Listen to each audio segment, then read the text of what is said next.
The guys found yourselves down 7 there at halftime, and we know the second halves at times it started slow for you guys this season, which came out on an 18-1 run. Just what was the message at halftime, and then how key was that stretch there to start the second half? Uh, we knew we got into a little foul trouble in the first half. Me and Jay Will ourselves, we gotta be more disciplined with that. But just coming out with a little more energy in the second half, just trying to get some stops and just push the ball in transition. Yeah, basically what JD said, one of our problems throughout the season was getting off to a slow start in the second half. So we made sure we came out in the second half with great energy, great transition, and great defense. So we just want to make sure that we got a run going early. I got to. What was it like having Eric Musselman back? And I know he's been a practice. Do you guys expect him back, or kind of how was he during the game? Did he seem to have his usual energy, or was he kind of struggling, or what was it like having him back? It was good having Coach back. Of course, having that great of a mind on the bench or on the sideline with us is always going to be a plus. Of course, he was at practice, so we knew that he was going to coach the game. And, of course, he didn't have the same energy as normal, but he was still the same old Coach Musselman. What do you think? Same thing Jaylin said. He was just coach. He have as much energy as he usually have, but that with his injury, but he was still Coach Mush coaching us and giving us good energy. You guys realize this team didn't hit a three for the first time in like over 30 years, I think. And just the fans were yelling three at the end. You guys had a safe lead. Did you know you didn't have a three? And did you think about, chucking one up just to try to keep it going? Nah, we just wanted to play the game and just do what we do and stick to the game plan, which was attack the rim. And if the threes fall, they fall. But if not, our identity is getting in the paint and finishing in the paint. I mean, it happens, I guess, but we just played hard, went to the paint. We drew a lot of fouls. I think we were in the bonus from the 12-minute mark in the first half. So we just drove a lot and picked up a lot of fouls in the paint. Jaylin, I know you're a team guy and stats aren't always like at the forefront of your mind, but what do you kind of make of the run that you're on, rebounding, scoring the ball, and just kind of what's key to that? And JD, what have you thought of Jaylin's play lately? When Jaylin is more aggressive like he has been, it just makes us harder to guard because he's shooting free throws. He right there at the rim finishing. He could play make. So, I mean, it just make him more dynamic and make our team more dynamic. Yeah, I mean, I guess I'm just getting opportunities now. I've always been the type of player just to do whatever the team needs me to do, and I guess that points have been one of the things that the team's been needing me to do these past couple of games. So I guess it's just been coming my way.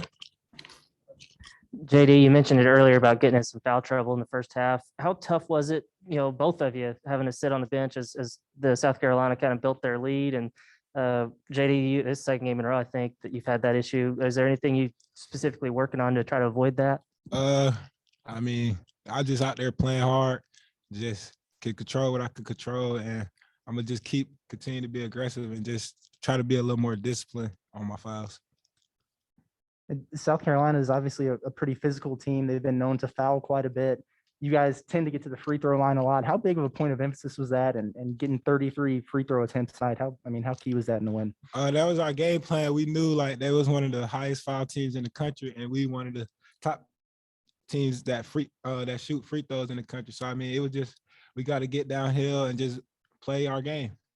Yeah, we just knew that was one of the main things that we had to focus on this game, getting to the basket, and it just went our way. We were playing aggressive, guards playing aggressive, getting me open, draw or dump off passes, or the bigs not rotating and the guards getting easy lefts to the rim. So we just played our game plan and we got to the line a lot. Yeah, you guys beat the shot clock buzzer a lot in the second half, brinkmanship there. But at the end of the first half, someone shot with about 10, 12 seconds left. They went down, hit a three. Did Eric say anything about that at halftime to you guys? I don't remember, but we got to be better. We got to just get the last shot at the end of the half and get a stop on the other end if that ever happened again. Yeah, I don't even remember. Yes, for both guys, do y'all feel like Audice is starting to get back to, the level of activity and energy that maybe he was playing with early in the year, maybe especially cutting, hitting the offensive glass? Yeah, I feel that he's been getting better. We've been having a point of emphasis of DC running harder, just getting out, getting 8 to 10 points off just layups just because he's running hard in transition. Yeah, DC is one of those players, like Coach Muss always says, we never drop a play for him. He just always ends up in the right spot just because he plays so hard. And one of the best things about DC's game is that he can get out and transition and run and finish those tough layups. So when DC's playing hard, playing great defense, he's going to have great games. One about Eric, he was supposed to miss minimum of 2 games, at least 2 games. And then he misses 1. I mean, what do you think that are you guys surprised he came back so fast? And just what do you think about that? Yeah, so when he came back the other day, it was after our LSU win. I was in the training room with Kamani, and he walked past down the hall, and we looked at each other. He's like, "Was that Coach Muss?" And we were just surprised to see him there. But just knowing that Coach Muss is fighting through all that pain and the injury that he has, surgeries that he just got, just shows how much he means about this team and this program. Out on that, G. Like what Jaylin said. That Monday or what day was that you saw? Sunday, yeah. Sunday, okay. Sunday. And kind of follow up on what Andrew said, you guys are down 7.5. You two had only played a combined 17 minutes. Not a coincidence, obviously. You're down when you guys are on a bench.